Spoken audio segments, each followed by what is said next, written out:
Vamos a comenzar entonces ahora con rotacional. Rotacional es una definición que tiene que ver con dado un campo vectorial F, y acá ya empezamos a trabajar en el espacio, todo lo que se dio de Green, todo lo que se dio de la extensión de Green a regiones con agujeros, era siempre en R2. Y de alguna manera aprendimos a identificar campos vectoriales conservativos sobre R2. Ahora, ¿qué hacemos? Nos pasamos de nivel, estamos trabajando sobre R3 y vamos a ir tratando de buscar alguna forma de poder identificar a campos vectoriales que en R3 sean conservativos, porque saben bien que los campos conservativos tienen propiedades en cuanto a cuentas de integrales de línea que hacen que las cuentas sean mucho más fáciles de resolver. Entonces, bueno, vamos a definir el campo vectorial rotacional, o lo que habitualmente nosotros llamamos el rotor, ¿no? Entonces, dado un campo vectorial F sobre R3, por supuesto, ese campo vectorial, que lo puedo escribir así a partir de esta suma vectorial, o lo puedo escribir al campo vectorial a partir de sus componentes, donde a las componentes les vamos a pedir que tengan derivadas parciales, nada más la existencia. En esta definición no se le pide más nada que existan. Se va a definir al rotacional del campo a un nuevo campo vectorial, el que nosotros en el pizarrón escribiríamos así, acuérdense que en negrita lo hace la publicación, que surge de hacer lo siguiente. La primera componente del campo vectorial rotacional surge de hacer esta diferencia, la derivada parcial de R con respecto a I menos la derivada parcial de Q con respecto a Z. La segunda componente, también una resta entre derivadas parciales, y la tercera componente también, ¿no? ¿Cuál es la idea? Es definición. Ahora vamos a ver de qué se trata esa definición. No es la idea que ustedes se aprendan la definición del rotacional de esta manera de memoria, porque es muy probable que se lo acuerden 2 minutos, se distrajeron un poco y se olvidaron de nuevo. No es la idea, por eso es que lo que se va a hacer es recordar una regla memotécnica que realmente es la que sirve y es la que hacemos todos cada vez que queremos calcular un rotacional. ¿Cuál es la regla?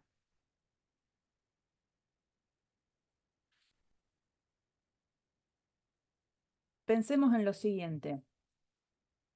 Nosotros utilizamos muchas veces esta expresión, sobre todo cuando calculábamos el gradiente de una función escalar.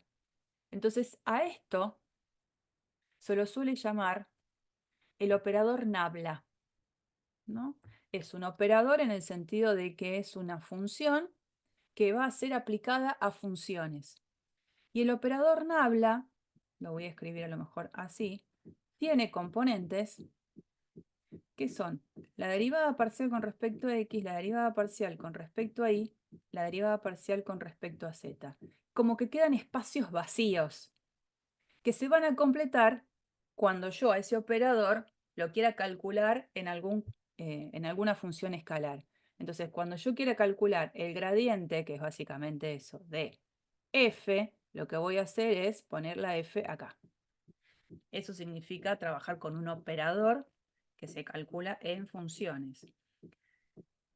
O sea que esto no es nuevo.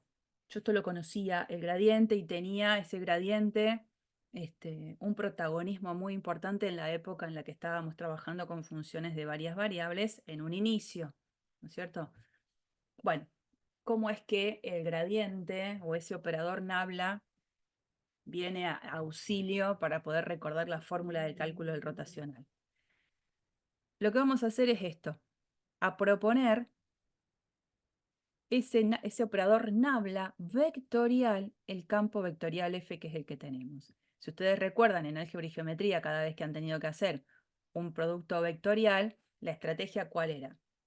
Poníamos estas barras como si fuesen de determinante, poníamos como una primera fila a los versores I, J, K, la segunda fila se correspondía con las componentes del primer vector, la tercera fila las componentes del segundo vector. Bueno, y cuando uno resolvía el producto vectorial, por ahí cada uno tiene su propia estrategia, pero al menos como es que lo planteo, decíamos, bueno, para encontrar la primera componente, tacho la primera columna y para el producto vectorial de álgebra y geometría, ¿qué hacíamos? Este por este, qué feo me salió, este por este menos este por este.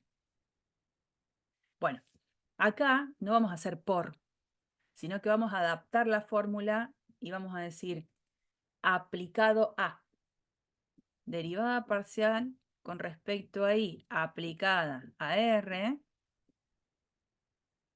menos derivada parcial con respecto a z de q. Esta derivada parcial con respecto a z de q. Una vez que encontrábamos la primera componente, ¿se acuerdan que íbamos paseando por las diferentes columnas para ir encontrando las otras componentes? Bueno, ahora ¿qué haríamos? Para encontrar esta, tachábamos la columna del medio y uno podía poner el menos adelante y preservaba el mismo sentido de generación de ese producto, o, como habitualmente lo hago yo, no le pongo el menos, lo que hago es cambiar el sentido de ese producto. En vez de hacer este por este menos este por este, hago al revés. Entonces, ¿yo qué hago?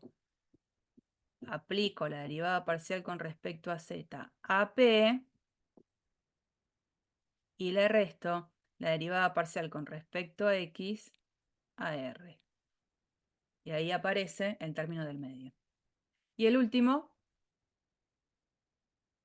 que es este, sale de tachar la última columna y uno haría este por este menos este por este, bueno, es aplicado, ¿no? Derivada con respecto a x de q menos la derivada con respecto a y de p. Y aparece en cada uno de estos términos. Y así es como se calcula el rotacional o rotor, que tiene esta notación más compacta, rot del campo F. Y por ahora lo único que sé es que a partir de un campo vectorial sobre R3 puedo encontrar otro que se llama rotacional. Vamos a ver a dónde es que tiene un protagonismo el rotacional en el espacio.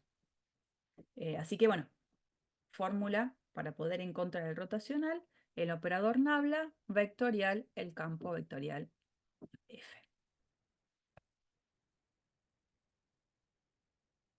Físicamente, ¿qué es lo que representa el rotacional? Supongamos que este campo vectorial F representa un campo de velocidades de un flujo de fluido, ¿no? Está en movimiento. Y es la velocidad en cada punto, el campo vectorial F. ¿Cuál es la interpretación? Si yo calculo el rotacional del campo en un punto, X y Z, eso me da un vector. Supongamos que el vector que me da es el que está dibujado en la flechita en rosa. La interpretación es, las partículas cercanas alrededor del puntito XY van a tender a girar alrededor del eje marcado por el rotacional y la medida de ese vector va a tener que ver con la velocidad con que las partículas alrededor del puntito X y Z tienden a girar. Cuanto más largo sea este vector, más rápido van a querer girar las partículas alrededor del puntito X y Z. ¿Mm? Por supuesto que como el rotacional de un campo es otro campo vectorial y como vector me puede dar el vector nulo, puede pasar que el rotacional de un campo sea el campo vectorial nulo. Y entonces en ese caso lo que se dice es que alrededor de ese puntito, digamos, como dice ahí, es libre de rotaciones en P. Las partículas no tienden a girar alrededor de ningún eje, tienden a querer quedarse estables alrededor del punto. Y si yo tengo un campo vectorial donde el rotacional es el vector nulo, a ese campo vectorial F se lo suele llamar irrotacional, que básicamente tiene que ver con que no se generarían en este campo de velocidades remolinos en ese fluido. Esa es la interpretación desde la física de lo que es el campo rotacional. ¿Ustedes habían visto en física el rotacional, el rotor? Profe, a mí me suena más de momento de inercia esto. Papá, ¿por qué? Porque creo que nos habían explicado algo como del Que el momento de inercia era como el producto vectorial entre la velocidad angular y otra cosa. Algo así me hace acordar. Bueno, habría que preguntarle cómo corresponde a un físico, en donde Claro. acá la profe hace aguas. Pero la expresión rotacional así, no, No. no. Bueno, hay que chequear, hay que chequear, hay que consultar a la fuente. Bueno, vamos ahora a meternos con cuestiones relacionadas con algunos teoremitas que van a venir a construir este camino de búsqueda de campos vectoriales conservativos. Teorema.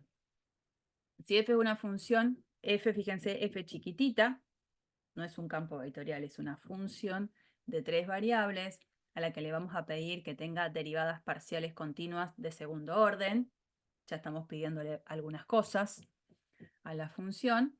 Lo que se va a poder demostrar de una manera muy simple, la demostración es la que vamos a ver acá abajo, que el rotacional del campo vectorial gradiente de f es el vector nulo. Todo esto es negrita, así que acá por las dudas acentúo esta cuestión, ¿no? Acá es de vector y esto es vector nulo. Acuérdense que el rotacional de un campo es el campo vectorial, es un campo vectorial. Entonces ese cero que está ahí es un cero negrita de vector. Bueno, vamos a chequear. Calcular el rotacional de un campo, recién dijimos que era hacer el operador nabla vectorial el campo en cuestión. Ponemos el IJ acá, ponemos las componentes del operador nabla. ¿Y quién es el campo vectorial que está en juego? El campo vectorial gradiente del campo escalar. Entonces quedan estas expresiones. Al hacer el producto vectorial, por ejemplo, miren la primera componente, ¿qué haría?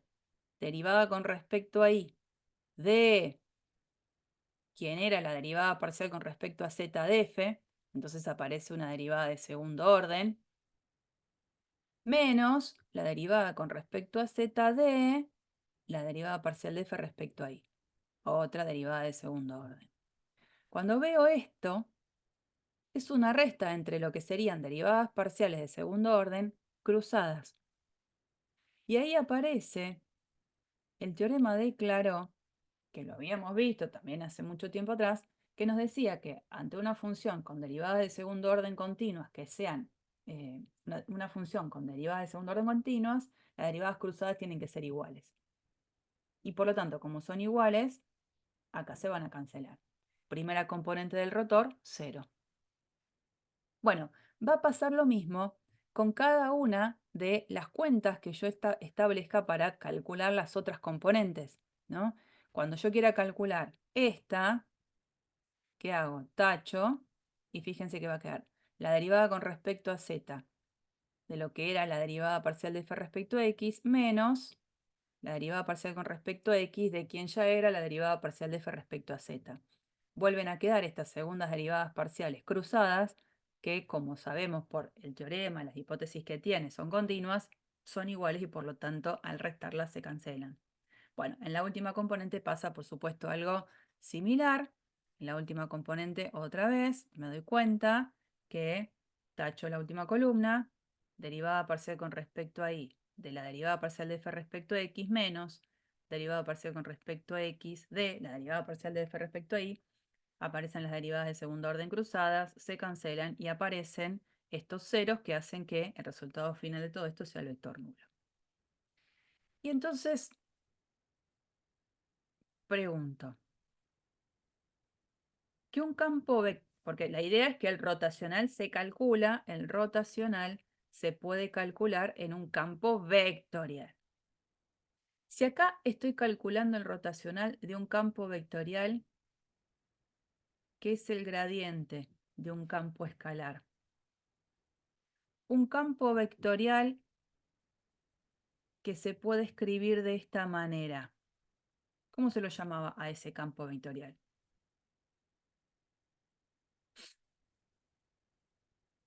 Conservativo. Por definición es conservativo. Entonces, lo que acá estoy mostrando es que si el campo vectorial al que le quiero calcular el rotacional es un campo vectorial conservativo, porque se puede escribir como el gradiente de un campo escalar, el rotacional de ese campo es el vector nulo, ¿no? Entonces, si F como campo es conservativo, lo que acabo de mostrar es que el rotacional del campo es igual al vector nulo. Por supuesto que una de las cosas que va a aparecer en escena es si la vuelta de ese teorema es factible, ¿no? Yo entonces, si el campo vectorial es conservativo, el rotacional del campo es el vector nulo. Hay un implica acá hay un implica, por lo tanto hay un sentido de conclusión de razonamiento. ¿Será cierta la vuelta? ¿Será que si tengo un campo vectorial cuyo rotacional es el vector nulo, el campo es conservativo? Bueno, ahora le vamos a responder a esa pregunta. Lo cierto es que, acuérdense, que una vez demostrada una implicancia, la que estaría demostrada es lo que se llamaría el contrarrecíproco. Lo que uno sabe a partir de esta demostración, que fue lo que se hizo en el ejemplo anterior, en el teorema anterior, es que si esto no pasa, entonces lo que no pasa es lo que está acá. ¿Cómo sería escribirlo como corresponde? Y si el rotacional de un campo no es el vector nulo, entonces el campo vectorial no es conservativo. Y no está malo conocer eso, digamos. Si yo de antemano ya sé que el campo vectorial no es conservativo, a pesar de que no es una súper buena noticia, sé dónde estoy trabajando. Pero yo la verdad es que lo que quiero hacer es ver si en la mayoría de los ejercicios puedo no trabajar con campos vectoriales conservativos. Bueno, queda ahí abierta la pregunta. Digo, ¿puedo volver? Nada de andar negando. ¿Será cierto esto? Que el rotacional de un campo, si es el vector nulo, el campo es conservativo. Bueno, va a tener condiciones y ahora las vamos a ver, ¿eh? O sea que no es algo que va a quedar ahí en la nada. Antes de pasar a eso, fíjense que una de las cosas que se puede mostrar es esto que yo les decía. Si no esto, entonces lo que vamos a decir es no aquello. Este campo vectorial, por ejemplo, ¿por qué no es conservativo? Y porque al momento de calcular el rotacional, de la forma en que está calculado como si fuese el producto vectorial de álgebra y geometría, nos encontramos que las expresiones que tenemos son estas. Primera componente del rotacional, segunda componente del rotacional, tercera componente rotacional. No es el vector nulo y por lo tanto, como no es el vector nulo, el campo no es conservativo. ¿Mm? Eso es bastante sencillo porque es hacer una cuenta, calcular el rotacional y listo. Bueno, la pregunta es, ¿vale el recíproco? Sí, pero con condiciones. Una de las cosas que se pueden decir a partir de un teorema en el que no vamos a demostrar, pero que lo vamos a usar, es que si yo tengo un campo vectorial definido sobre R3, campo vectorial definido sobre R3, los X y Z en los cuales el campo vectorial se puede definir es todo R3, cuyas funciones componentes tengan derivadas parciales continuas y el rotor sea igual al vector nulo, entonces sí voy a poder garantizar que el campo vectorial es conservativo, ¿no? Entonces, digo, en esto que veníamos trabajando, decíamos, la vuelta, ¿vale? Sí, pero con condiciones. Hemos visto la semana pasada como una vinculación entre varios teoremas, donde algunos la consecuencia era directa, la implicancia era directa, y otras la vuelta era con condiciones. Bueno, esta vuelta tiene condiciones. La vuelta es válida en la medida en que el campo vectorial está definido sobre todo R3 y sus funciones componentes tengan derivadas parciales continuas. Pero podemos no ser tan exigentes si el campo vectorial tiene rotacional nulo y el campo no está definido sobre todo R3, pero está definido sobre una región simplemente conexa, también es válido que con sus componentes con derivadas parciales continuas, el campo vectorial es conservativo. Es decir, le puedo pedir un poquito menos, que también es válido el teorema. Parecido a lo que veníamos trabajando con campos vectoriales en R2. Había condiciones para algunas vueltas. Bueno, esa es la observación, ¿no? El teorema también es válido si el dominio, no siendo todo R3, al menos es simplemente conexo, ¿eh? Que no haya agujeritos. Bueno, y típica situación en los ejercicios, ¿eh? Cuando yo trabajo con campos vectoriales que sean conservativos, lo que probablemente en el ejercicio me interese conocer es, bueno, una función tal que al momento de calcularle el gradiente a esa función me dé el campo vectorial en juego. Campo vectorial que estoy diciendo que es conservativo. ¿Se acuerdan cómo se llamaba esa función escalar f que existía y cuyo gradiente me daba el vector, el campo vectorial? Potencial. Sí, función potencial. Entonces, la idea es que en la mayoría de los ejercicios, una vez que digo, sí, trabajo con un campo vectorial conservativo, me va a interesar conocer una función potencial. Y ya lo hemos hecho en campos vectoriales sobre R2. Sobre R3 no lo hicimos nunca. Vamos a hacer este ejercicio para que vean un par de cosas. Tengo este campo vectorial. Muy lindo él, con componentes que son todas funciones polinómicas en 3 variables. O sea que las funciones componentes de este teorema estarían satisfaciendo las condiciones necesarias. Tienen componentes con derivadas parciales continuas. ¿Dónde? Y acá, para este campo vectorial, sobre todo R3. Sus componentes son polinómicas. Lo que vamos a chequear es que para ese campo el rotacional realmente me da el vector nulo. Bueno, ¿cómo lo chequeo? Haciendo las cuentas, no hay otra forma de hacerlo. Planteo el diseño de cálculo del rotacional y JK, las componentes del operador nabla, las componentes de lo que es el campo vectorial F, hacemos las cuentitas y vamos a ir viendo que se van a ir cancelando. ¿Qué me da el vector nulo? Con todo eso, funciones componentes con derivadas parciales continuas, definido sobre todo R3, y rotacional igual al vector nulo, lo que se va a poder concluir es que el campo es conservativo. Entonces, ¿qué me van a pedir que calcule? Una función que haga que el gradiente de esa función escalar me devuelva el campo vectorial. Bueno, es lo que viene en la siguiente diapositiva. Teniendo en cuenta esto, ojo, yo lo que estoy buscando es una función f tal que el gradiente de f coincida con mi campo. El gradiente de f es un vector de 3 componentes. El campo vectorial f es campo vectorial con 3 componentes. Entonces, para que dos vectores sean iguales, componentes homólogas tienen que ser iguales entre sí. Bueno, es lo que haríamos con cualquier igualdad entre vectores. Primera componente del gradiente, derivada parcial de f respecto a x. Primera componente del campo, y cuadrado z cubo. Ahora hago lo mismo con las otras. Segunda componente igual a segunda componente, tercera componente igual a tercera componente. Acá se genera un sistema. Cuando es un sistema de 3 ecuaciones, donde acá, ¿quién es la incógnita? La incógnita es conocer esto. ¿Quién es una función que cumple con estas características? Ya lo sabemos hacer para R2. ¿Qué hacíamos? De las ecuaciones que estaban involucradas empezábamos con una.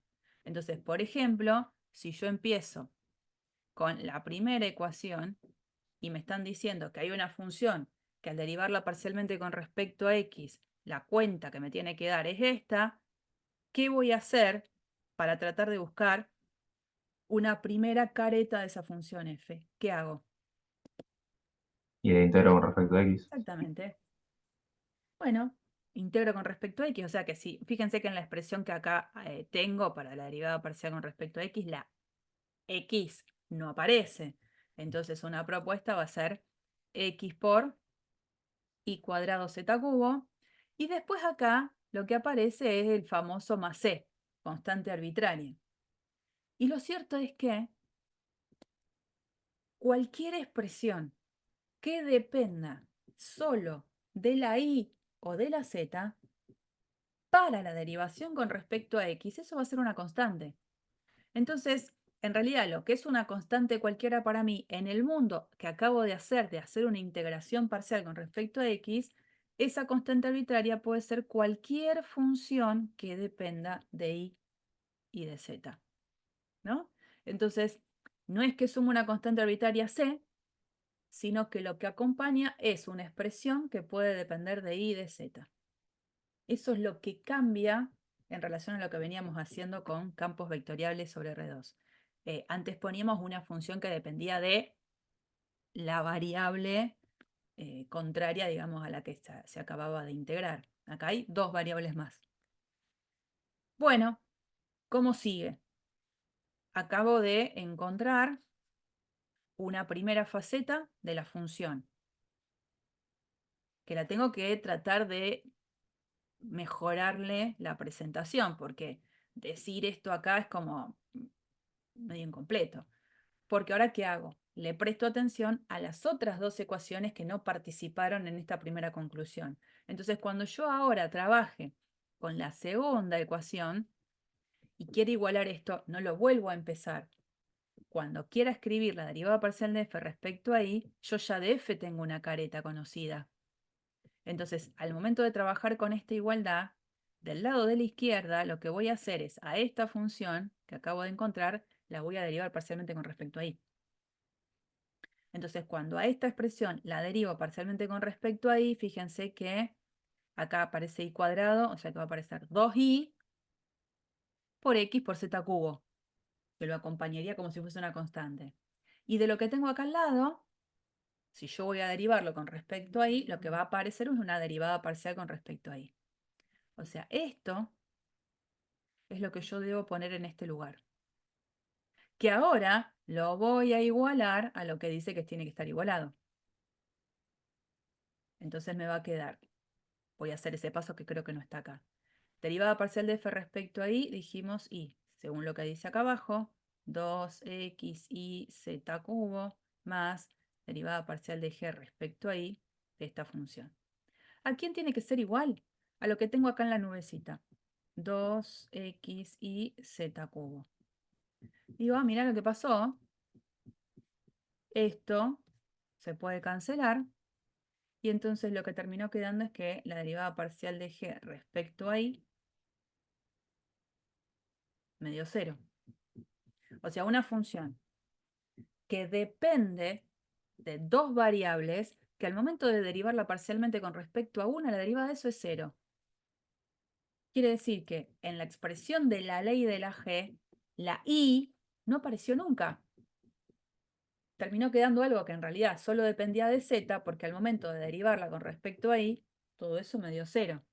Entonces lo que uno va a decir es, mira, en realidad la función es una función que solo depende de z. ¿Se entiende eso? Ustedes me paran, si no. Sí, sí, Entonces, sí. entonces ahora digo, pará, vamos a limpiar un poco la conclusión anterior. Cuando ya participaron estas dos ecuaciones en juego, lo que yo voy a decir es que la función f de x y z es xy cuadrado z cubo más, y en vez de g de y z, una en realidad h de z. Entonces, cuando yo ahora ponga en juego la tercera ecuación, al momento de escribir la derivada parcial de f respecto a z, voy a usar esta última versión, que es la que usó las dos conclusiones anteriores. Entonces, cuando yo derivo esta expresión con respecto a z, ¿qué es lo que queda? Está hecha acá. 3z cuadrado por x por y cuadrado más, y cuando derivo esto con respecto a z es h', no es una derivada parcial. Derivarla cuando hay una sola variable en juego es h'. ¿Y esto a quién tiene que ser igual? Y a lo que aparece acá. 3x y cuadrado z cuadrado. Cuando observo eso, me doy cuenta que esto se cancela y h' es 0. Y si una función de una variable, al momento de derivarla, me da 0, quiere decir en definitiva que la función terminó siendo una constante. Y entonces ahora, de la última faceta que tenía de la f, llego a la final, donde lo que encuentro es en realidad una familia de funciones potenciales, todas escritas de la siguiente manera: x y cuadrado z cubo más sí, esta vez, una constante cualquiera. No una expresión que depende de una variable constante, ¿no? Así que bueno, yo lo que puedo, si quiero, porque a lo mejor tengo miedo de haberla pifiado, puedo corroborar que esto estuvo bien derivando parcialmente a esta familia de funciones con respecto a x, con respecto a y, con respecto a z, y ver qué me dan estas tres expresiones que aparecían acá. Si tengo ganas, digamos, porque se supone que si yo fui bastante prolijo con las cuentas, no tendría por qué dudar, pero puedo corroborarlo sin problemas. ¿Mm? Bueno, ese llegó a su fin, creo, ¿no? Sí. Bueno, y aunque sea, vamos a empezar un poquito. Les quería marcar esto. Tenemos entonces, si estoy en R2, habíamos dicho que si Qx es igual a Pi y el dominio es simplemente conexo,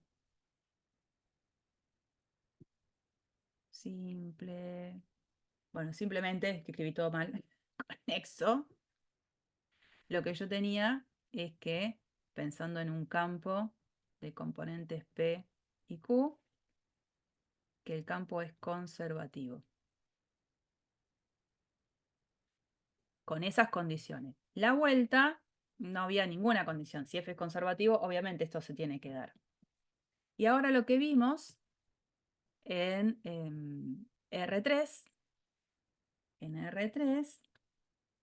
es que si el rotacional del campo es igual al vector nulo, el dominio es también simplemente conexo, se puede volver acá. Y la idea es que si yo ya sé que el campo es conservativo, esto es obviedad. O sea, lo que está en rosa es lo obvio, lo que está todo en negrito es lo que tiene condiciones, ¿no? Así que eso es lo que me tiene que quedar claro, dependiendo de dónde trabaje, a qué le tengo que estar prestando atención. Eso quería marcar. Bien. Vamos al archivo de divergencia y superficies. Vamos a empezarlo. 8:30 termino, así se van, ¿eh? 8:30 no, 9:30. Esto es repaso, no hay nada nuevo. Esto no. Ahora, ¿qué hacemos?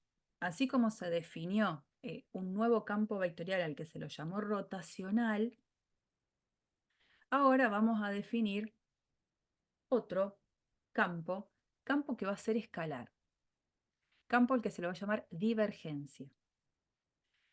Esto es definición. ¿En qué consiste? Dado un campo vectorial F en R3, seguimos en R3,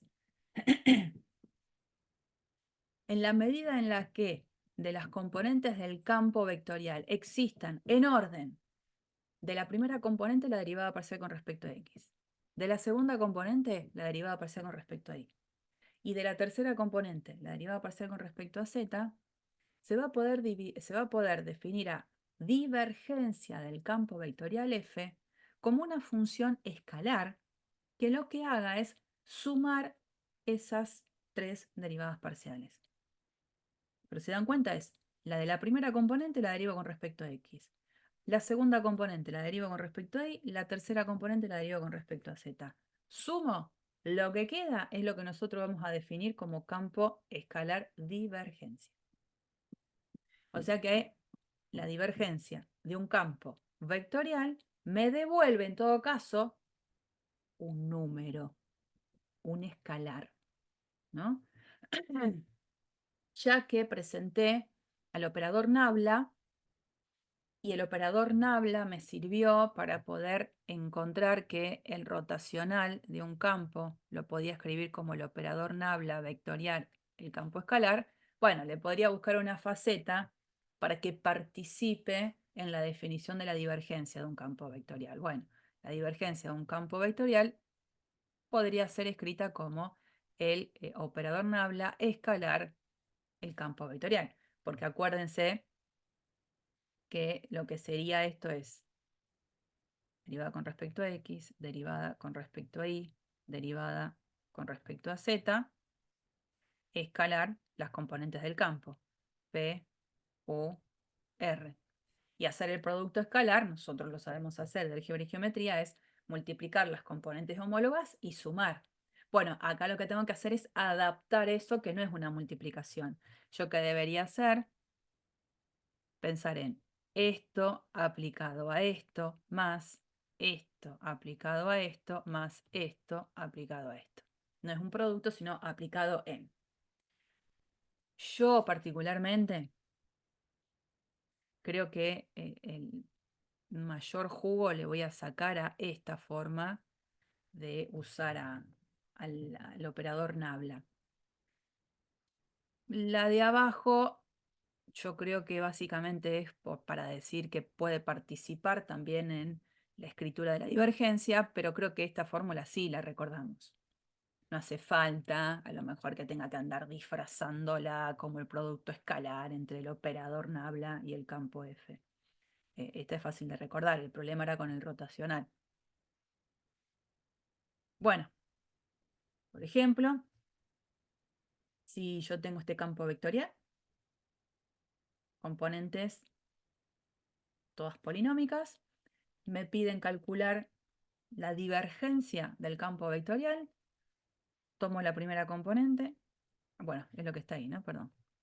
Tomo la primera componente, la derivo con respecto a x, la segunda la derivo con respecto a y, la tercera con respecto a z, hago las cuentas, resultado final.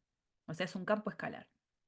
En el caso particular que me pidan calcularla en algún punto en concreto, la divergencia en esa terna será este numerito. Bueno, digamos, no tiene nada de raro en la forma de calcularse, lo hago sin problemas. Después vemos una interpretación física. Teorema.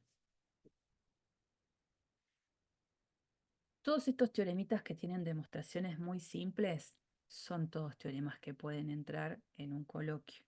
Así que no los dejen pasar cuando vayan a estudiar. Si el campo vectorial tiene componentes P, Q y R, definidos sobre R3, y esas componentes escalares P, Q y R tienen derivadas parciales de segundo orden continuas, voy a ponerlo ahí más grande, tienen derivadas parciales de segundo orden continuas, ¿qué se va a poder demostrar? Que la divergencia del campo rotacional F es cero. Y este sí es cero, no vector nulo. Esto es número cero, porque la divergencia del rotacional, la divergencia de un campo vectorial, es cero. ¿Cómo lo resuelvo? Nada, hago las cuentas. Primero calcularía el rotacional. ¿Quién es el rotacional? El que tiene estas componentes, que como no me las voy a acordar de memoria, seguramente en una cuenta auxiliar haré otra vez todo el diseño para calcular el rotacional. De ese campo vectorial, ahora le tengo que calcular la divergencia. Entonces, de la primera componente lo derivo con respecto a x, a la segunda la derivo con respecto a y, a la tercera la derivo con respecto a z y sumo. Ahora, fíjense qué sucede, ¿no? Cuando yo calculo la derivada parcial con respecto a x de este paréntesis, lo que hago es, por reglas de derivación, calcular la derivada parcial con respecto a x de cada uno de los términos que participan en la resta. Entonces aparece una derivada de segundo orden. En este caso va a quedar la derivada de segundo orden de r respecto a y, luego con respecto a z. Menos. Tengo que derivar con respecto a x a quien ya era la derivada de q con respecto a z. Aparece esto. Bueno, si lo hacemos con todas las componentes, para que no sea tan aburrido, y me encuentro con esta suma de 6 términos, fíjense que de a 2 se van a poder cancelar. Esta se va a poder cancelar con esta expresión. Porque teniendo el dato de que las derivadas parciales de segundo orden son continuas, aparece en escena el teorema de Clairaut, que me dice que las cruzadas son iguales. Y entonces estas dos, chan, se van. ¿Quiénes son las otras dos que se van? Y acá tengo derivada parcial de segundo orden de q con respecto a z con respecto a x. Y acá lo tengo con un menos adelante, pero con el orden cambiado. Como son iguales, a pesar de que cambie el orden de derivación, también se cancelan. Y las dos que quedaron, también, por el mismo motivo, se cancelan. Resultado final, 0. O sea que la divergencia del campo rotacional de un campo vectorial, 0. Y se demuestra fácil. Bueno, este ejercicio o ese teorema se puede aplicar en un ejercicio como este que pueda aparecer en la práctica. Dice el ejercicio: demuestre que este campo vectorial no se puede expresar como el rotacional de otro. Entonces, ¿qué te dice? Que básicamente lo que me está diciendo es que no existe un campo vectorial, que acá lo estamos llamando G, que al momento de calcularle el rotacional me dé este campo vectorial F. ¿Está bien? Dice el ejercicio: demuestre que el campo vectorial F, el cual acá lo estoy conociendo, no se puede pensar como el resultado de haber calculado el rotacional a otro campo. Entonces yo tengo que mostrar esto, que F no puede ser el rotacional de otro. Y cuando uno quiere mostrar que eso no pasa, habitual lo que dice, bueno, y si sí, y mostrar que en algún momento hay algo que es absurdo. Entonces, uno lo que va a decir es, supongamos que existe un campo vectorial G para el cual el rotacional del campo G me dé el campo vectorial F. Supongamos que eso sucede. Por el teorema anterior, la demostración está acá, pero la estoy haciendo con ustedes. Por teorema anterior,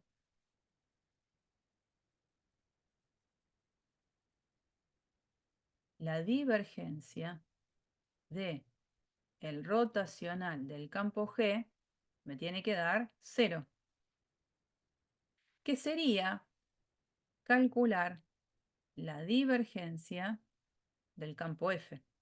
Si yo estoy diciendo que estas dos cosas son iguales, al calcular la divergencia de una es lo mismo que calcular la divergencia a otra.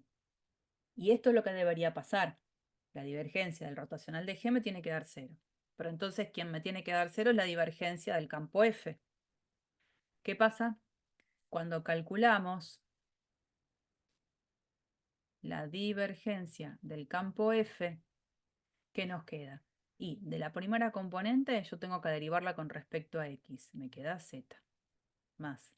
De la segunda componente yo la tengo que derivar con respecto a Y. Entonces me queda XZ.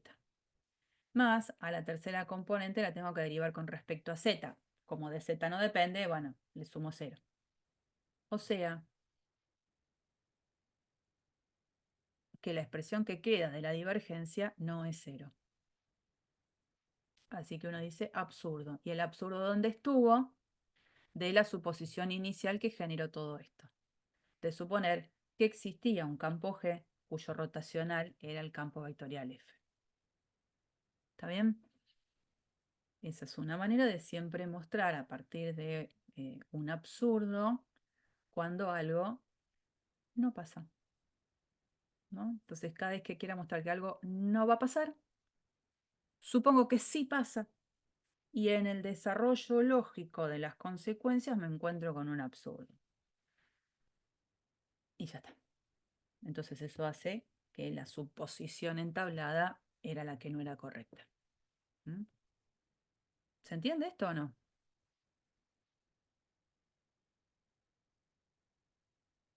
Sí, sí. Sí se entiende.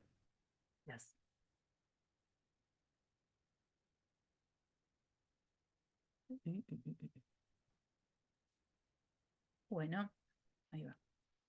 La interpretación física de la que hablábamos, otra vez en el contexto de un flujo de fluidos, si el campo vectorial representa la velocidad de un fluido o un gas en cada uno de los puntos, la divergencia calculada en cada punto me va a dar un número. Ese número puede ser positivo, puede ser negativo, puede ser cero. Entonces, parada en ese fluido, en un punto, si en ese punto la divergencia, bueno, ahí está calculada X y Z tiene que ser, ¿no? Y me da positiva, ¿qué es lo que interpreto?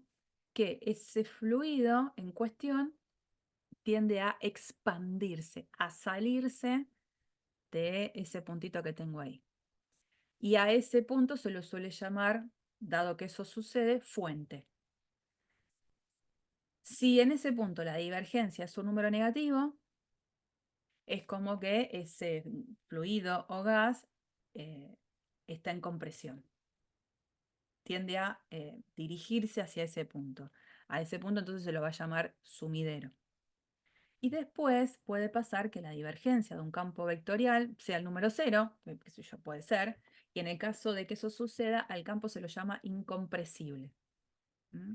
Y por ahí, acá les marcaba una observación, en el campo de estudio de electricidad y magnetismo, en ese contexto, cuando yo tengo un campo vectorial con divergencia nula, a ese campo se lo suele llamar solenoidal. O sea que si en algún momento ustedes en una lectura ven campo vectorial selenoidal, lo que me está diciendo es que es un campo con divergencia nula. Eso. Bueno, y acá es donde les decía, vamos a empezar ya superficie paramétrica es comenzar con los conceptos de la próxima práctica. O sea, con todo lo que vimos, seríamos capaces de poder resolver todos los ejercicios de la práctica 6, donde uno aprenderá a aplicar los teoremas en función de lo que me van pidiendo los ejercicios. A partir de ahora, vamos a transitar los conceptos que se necesitan para empezar la práctica 7 de superficies paramétricas, ¿no? Y bueno, y esto es eje central en todo lo que viene. Parametrizar superficies. Cuando nosotros trabajábamos en aquella primera práctica 4 con parametrización de curvas, yo básicamente lo que tenía esto, bueno, tenía una curva y la curva podía estar en R2 o en R3, o sea, la curva podía ser una curva en el plano o podía ser una curva en el espacio, y en donde básicamente esta curva, para poder encontrarla, necesitaba de ella una parametrización con t perteneciente a un cierto intervalo AB, ¿no? Pero la curva es como pensar, piénsenlo así, es grosso, por ahí voy a abusar un poco de algunas cosas, pero una curva es como pensar que estoy en un conjunto de dimensión 1, ya sea que esté en el plano o en el espacio. Cuando yo ahora paso a trabajar con superficies,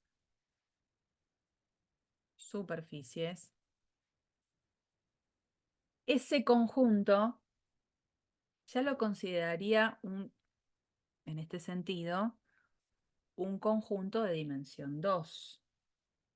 No es una curva sola. Una superficie, puedo pensarlo como un conjunto de dimensión 2. Entonces, al momento de identificar a los puntos que están sobre una superficie, voy a poder hacerlo a partir de lo que se llama una parametrización, en donde ahora participan dos parámetros en juego, ¿no? Nosotros con superficies trabajamos un montón. Las trabajamos en álgebra y geometría y en todo lo que fue funciones de varias variables, las superficies aparecieron con todo protagonismo. Qué sé yo, x cuadrado más y cuadrado más z cuadrado igual a 4. recontra superficie conocida, una esfera con centro en el origen y de radio 2. O sea, ese es un ejemplo de toda la superficie que hemos visto. Bueno, lo que vamos a hacer es buscarle la vuelta de parametrizarla. Y lo llevo a lo que hemos hecho todo el tiempo con las curvas. En R2, x cuadrado más y cuadrado igual a 4. En R2, ¿qué representa?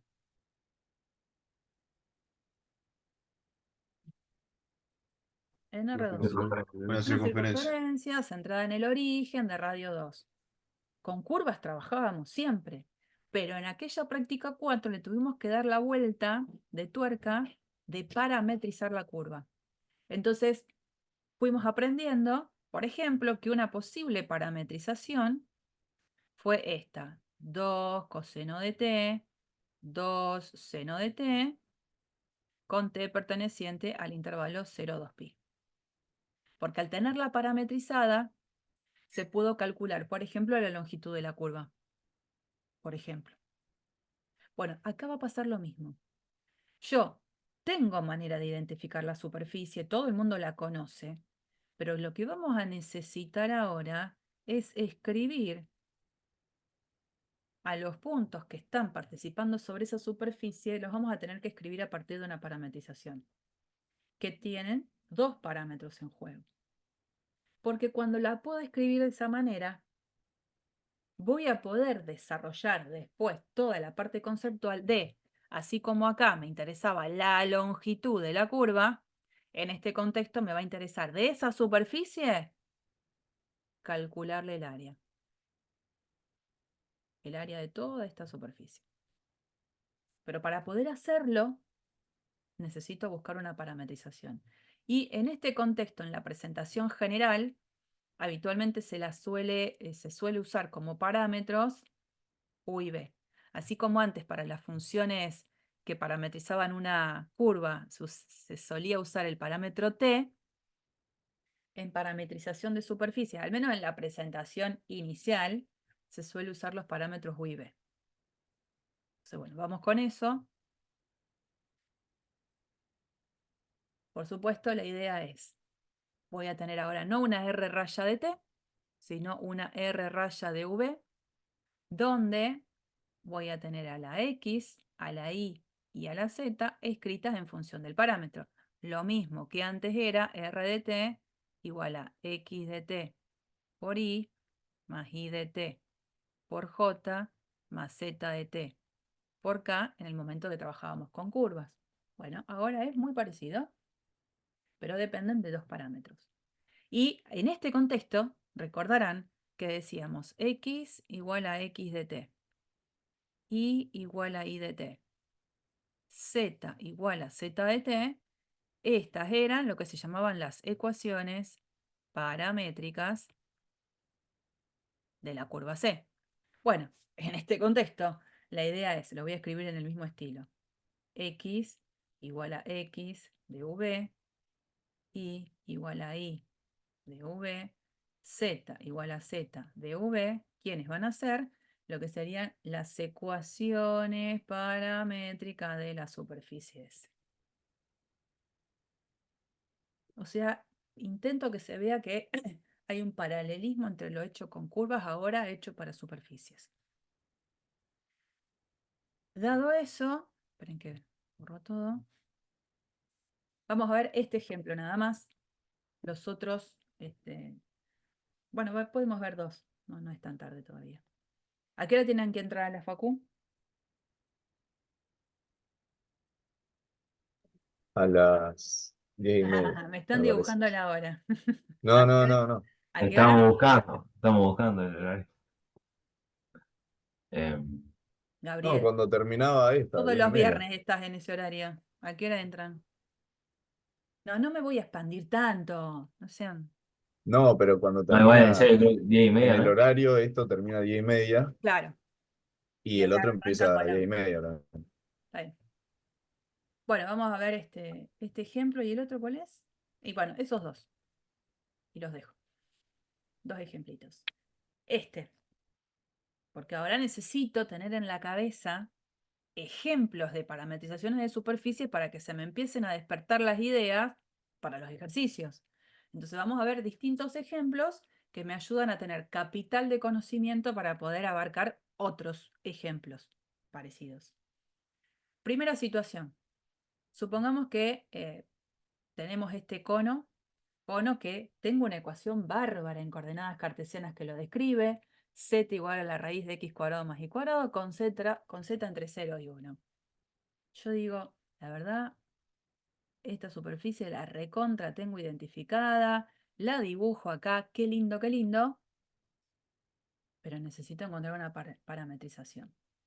Bueno, y acá es donde entran en juego cosas que yo ya vi antes al momento de trabajar en el espacio cuando dábamos integrales triples. Van a aparecer en escena todas las cosas que yo conozco. Por ejemplo, cosas que yo conozco, las coordenadas cilíndricas. Entonces se puede, ¿por qué no pensar en esto? Puedo parametrizar a la superficie de esta forma. X igual a R coseno de tita, Y igual a R seno de tita, y Z igual a raíz cuadrada de lo que sería R cuadrado, R.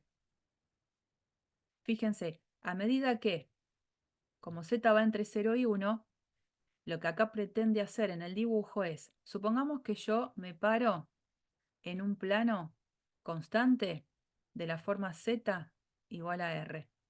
Yo me paro en un Z igual a R, fijo. Lo que se genera acá es una circunferencia, que cuando yo digo Z vale R, me queda R igual a la raíz de x cuadrado más y cuadrado, o sea, R cuadrado igual a x cuadrado más y cuadrado. Esa circunferencia en ese plano es una circunferencia centrada en lo que sería, bueno, el origen de ahí, de radio R. Entonces, para un Z igual a R fijo, la parametrización es fácil. Es el valor del radio por el coseno de tita, el valor del radio por el seno de tita. Pero el R tiene que variar entre 0 y 1, porque es en todo ese rango de variación donde a mí me interesa calcular esta superficie. Entonces, para un R fijo, se genera una circunferencia. Para que se genere toda la circunferencia, tita tiene que estar variando entre 0 y 2pi. Y ese R fijo, que fue fijo para poder hacer esta interpretación, a la vez es un R que está variando entre 0 y 1. Cada vez que el R varía entre 0 y 1 y el tita varía entre 0 y 2pi, lo que obtengo es la gráfica de esta superficie.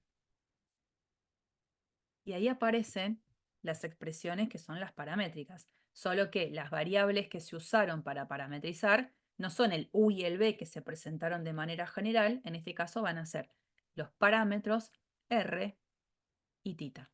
Fíjense que no es el mismo R, este es el R chiquitita cursiva, este es R raya, ¿no?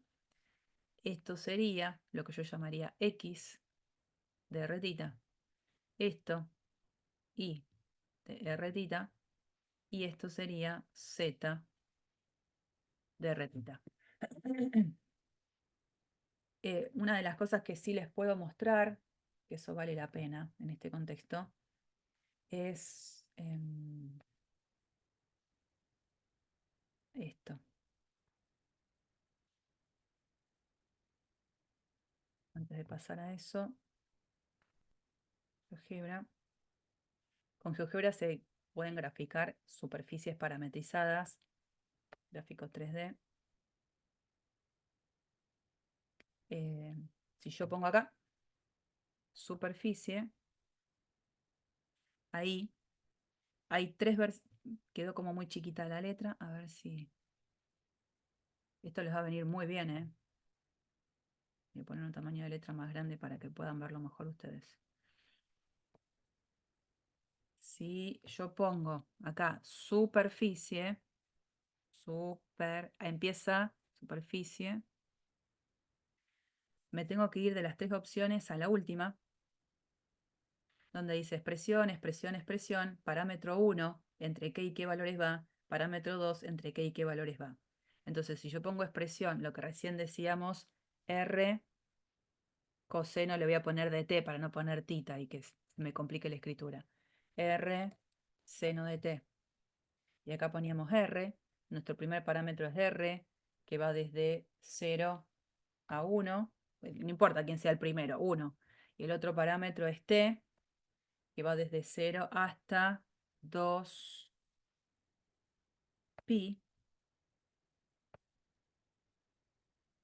Enter. Me lo dibuja, ¿no? Y es una manera de corroborar si lo que hice estuvo bien. Ahí tengo el dibujo. Si el parámetro acá, en vez de ser de 0 a 2pi, qué sé yo, lo hacía de 0 a 1 para el tita, fíjense que me dibuja solo un pedacito. Eso es interesante. Pueden ponerle de 0 a, qué sé yo, k. Y va a crear un deslizador. Deslizador que ahí no lo voy a ver, lo tengo que ver acá en vista gráfica. ¿Dónde estás? Si yo al R lo voy cambiando acá, voy generando, bueno, el rango de variación de los parámetros acá de deslizadores para GeoGebra es de -5 a 5. Bueno, después lo puedo cambiar, pero, ¿no? Uno puede ir viendo cómo se va generando la superficie a medida que va cambiando uno de los parámetros. Digamos, es una herramienta útil para utilizarla, sobre todo cuando estoy estudiando. Así que yo diría, úsenla para estudiar. Y decía, bueno, esta última superficie, y nos vamos. Una superficie clásica a parametrizar es una esfera. Supongamos que tenemos que parametrizar la esfera x cuadrado más y cuadrado más z cuadrado igual a a cuadrado, o sea, el radio de la esfera es a. Qué lindo, la identificamos todo, pero necesito buscar una parametrización. Bueno, si el radio de la esfera es a, podemos usar lo que eran las coordenadas esféricas, ¿no? ¿Se acuerdan que uno ponía todas estas expresiones? A seno de phi coseno de tita, a seno de phi seno de tita, a coseno de phi, coordenadas esféricas. Si a phi lo hago variar entre 0 y pi, y a tita lo hago variar entre 0 y 2pi, con el a fijo, porque el a es fijo, es el valor del radio de la esfera, lo que obtengo es el dibujo de la esfera completa. Y les sugiero, cuando ustedes estudien, que vayan a GeoGebra y que vayan variando los parámetros para que vean qué parte de la superficie quedaría generada si yo al phi y al tita no los hago variar en el rango completo. Van quedando porciones sobre la superficie. ¿Estamos? Así que, bueno, parte de lo que va a continuar siendo nuestra clase el viernes que viene es seguir trabajando con parametrización de superficies y nos vamos a meter en el contexto de calcular área de superficies. ¿Está bien?